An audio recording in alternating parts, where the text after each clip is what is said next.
adalah mahasiswi IAIN Ponorogo, Fakultas Tarbiyah dan Ilmu Keguruan. Kalian pasti sudah tidak asing lagi kan dengan istilah PPKIN.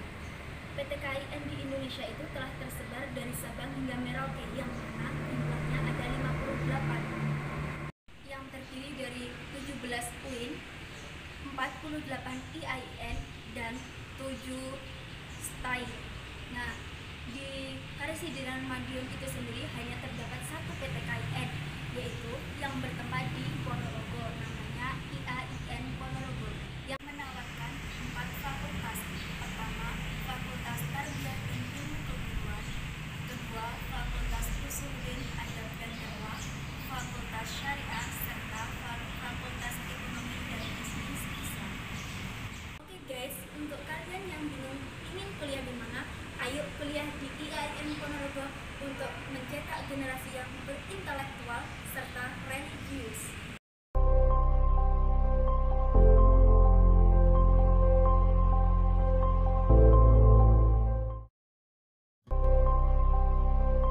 Rukun merupakan bagian dari sesuatu yang paling kuat yang tidak akan tegak sesuatu tersebut kecuali dengan rukun tersebut. Sedangkan iman secara bahasa adalah percaya.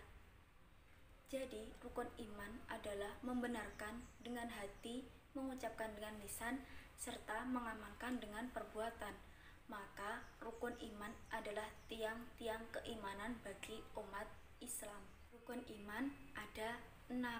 Yang pertama, rukun iman kepada Allah, beriman kepada Allah. Itu dijelaskan dalam surat Al-Ikhlas ayat pertama yang berbunyi Bismillahirrahmanirrahim, Qul huwallahu ahad. Katakanlah Muhammad, dia Allah yang Maha Esa. Jadi Allah itu tunggal, Allah itu satu. Kita sebagai seorang muslim harus mengimani bahwasanya Allah itu satu.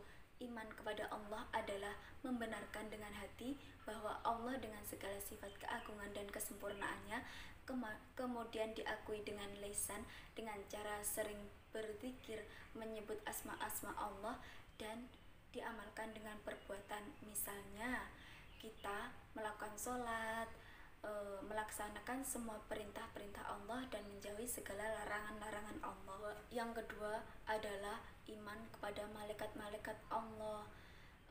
Dalam surat Al-Baqarah berbunyi Udallil muttaqin alladzina amanu yu'minuna bil ghaibi wa yuqimuna sholata wa mimma razaqnahum yunfiqun. Dalam lafal alladzina yu'minuna bil ghaibi, yang berarti mereka yang bertakwa adalah mereka yang beriman kepada hal-hal yang gaib. Nah, hal yang gaib di sini seperti malaikat-malaikat Allah. Kita memang malaikat itu tidak bisa dilihat oleh panca indera dan dirasakan oleh panca indera, tapi hak adanya. Dan ada 10 malaikat yang dapat kita imani seperti malaikat Jibril, Raqib, Atid, dan lain sebagainya.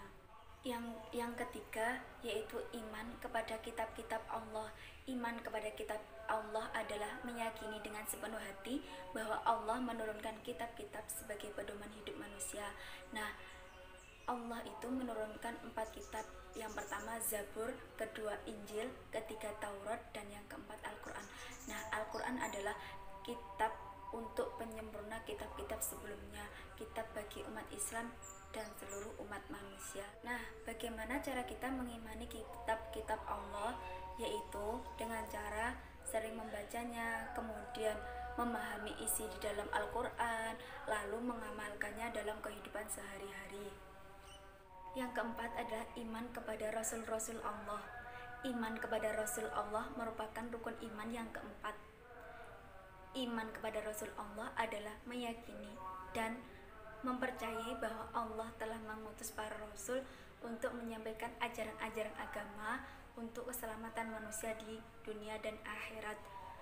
Bagaimana contoh beriman kepada Rasul? Yaitu misalnya dengan menjalankan apa yang diperintahkan oleh Rasul, menjadikan Rasul sebagai panutan hidup, sebagai suri tauladan, berkata baik dan berkata sopan santun kepada siapapun, berakhlakul karimah, serta mempelajari sejarah-sejarah Rasulullah SAW.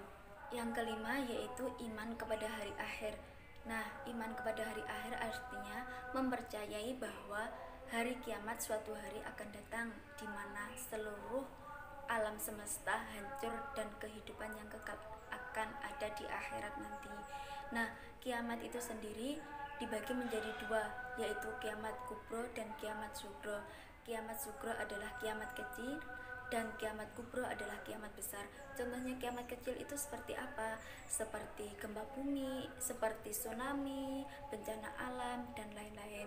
Yang keenam atau yang terakhir yaitu iman kepada qada dan qadar, atau beriman terhadap takdir baik dan takdir buruk dari Allah Subhanahu wa taala.